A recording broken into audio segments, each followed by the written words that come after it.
ஆட்சிக்கு வர்றோம் வராம போறோம் அது வேற. ஆசைப்படுறவங்கலாம் வரட்டும், கடைசியாய் நம்மை தேடி கோட்டை வரும்.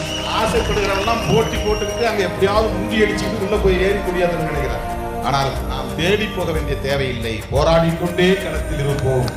கோட்டையின் கொடியை ஏற்றுகிற வாய்ப்பு நம் கைகளுக்கு வரும்.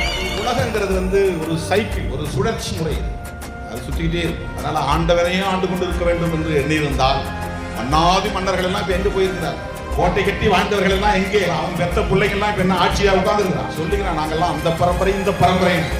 ஆனா நீ என்ன வேறு ஓட்டிக்கிட்டு தானே இருக்கிற, மண் வெட்டிக்கிட்டு தானே இருக்கிற. இதுதான் மன்னாதி மன்னனாய் வாழ்ந்தாலும் கூட உன்னுடைய வாரிசும் மன்னனா இருக்கிற முடியாது. எல்லா காலத்திலும் மன்னராட்சி முறை இல்லை, மக்களாட்சி முறை வந்துருச்சுல. மக்களாட்சி முறை வந்ததுன்னா குறவனுக்குரிய நேரமும் வரும், இருளுக்குரிய வாய்ப்பும் வரும், நாட்டு நாயக்கருக்குரிய வாய்ப்பும் வரும். அப்படியே பேர் கடைசி மனிதர்களுக்கும் ஜனநாயகம், எளிய மக்களுக்கும் அதிகாரம். இதுதான் விடுதலை சிறுத்தைகளின் முழக்கம்.